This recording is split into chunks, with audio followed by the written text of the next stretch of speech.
Hi, this is Alan Edwards at L-36.com. I'm going to try something a little different, do a voiceover of this race.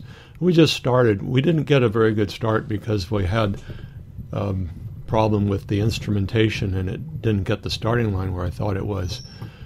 That caused a bit of a problem, one of which is we had to duck a couple boats. So should be one coming up now. Now here we're going to duck this J30. Normally we would be well in front of all of these boats. And then we also had to duck a Catalina 400 that's coming up right here. And he took a long time to get around the mark, so that cost us some more time. We eventually, let me see if it shows that. So here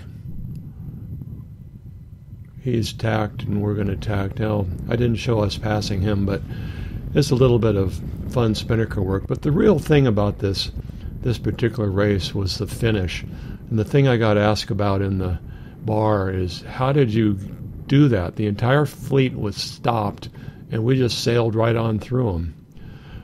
My first answer was excellent crew work, which is what I believe. But the next question was, well, we just kept going. Why did you stop? So after we get toward the finish line, like I say, it's the main point of this video, you can take a look for yourself and see if you can figure out why we passed all these boats.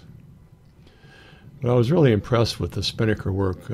David, who's sailed just a couple times before, but not a regular member of the crew, did a really good job. And there's Ernie. Not quite sure what, he's cranking the spinnaker up a little higher. But this is really was a fun part of the sail and a good part of the video because the sun isn't in our face. We use a sock on the spinnaker. It's probably not the fastest thing, but it makes it pretty easy, and with the level of racing we do, it's pretty good. We use an asymmetric spinnaker just also because we're kind of an old crew and fooling with a pole is not something we want to do anymore. The average age of the crew is 71. Now this day I think the average age was lower because I'm the only one that's in their 70s.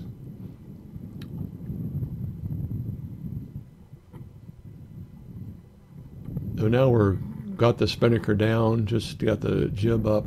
We're about ready to round the mark. It took a while to get all of the sails trimmed. We probably should have had the main in more by now, but it worked out okay. We're around the mark and we're hardening up, and there's that darn sun. At least we're not going straight into it. So he's cranking in the main. The main is double-ended. You can trim it from either the stern or from up at the forward end of the cockpit. So now he's cranking in the jib. Probably could get the main in a little more, and I think we did.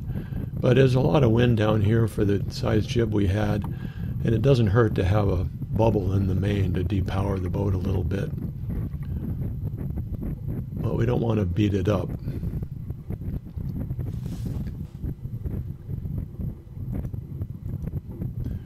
So here we come into the last section about now.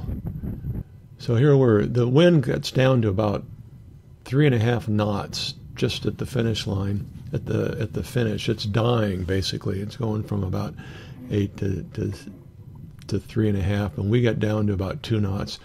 But here's we're passing a CNC 41. They have a nice tall mast. They usually do pretty well in light air. Basically, and there's another boat off to the left just past the sun. And we've finished first. Every boat in this race owes us time, except for the small boats off to the left. But all of the bigger boats owe us time, and we were the first boat to finish.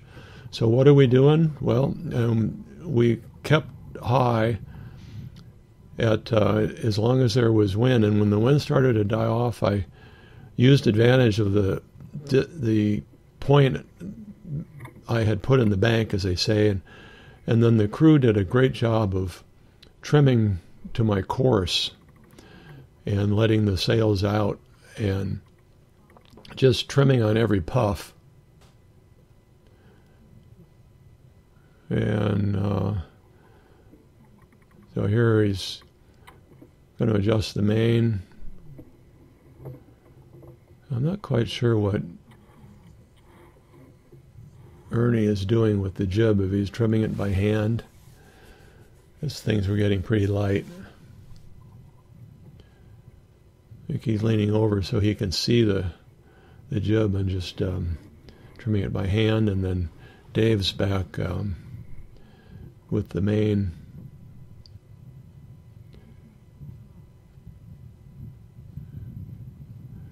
Again, as we got closer to the line, the wind just died steadily, so not quite sure what it is here, but it's just dying, and it's also shifting. So you can see the mark coming up. I'm going to end this video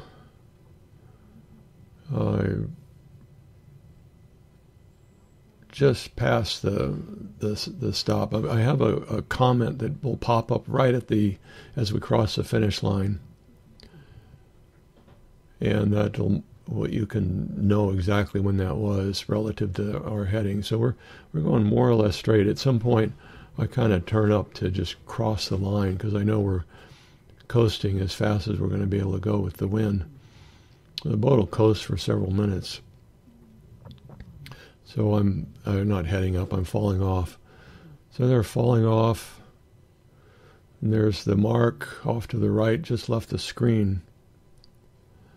And there's the other marker. The mark goes from that green mark to shore, and it doesn't follow the channel. It kind of goes in front of us. So the computer is just about to indicate that we've switched to the other mark. Oh, there it is. We finished, and now we're heading. Basically, we're going to go between the channel markers and turn the motor on and put things away.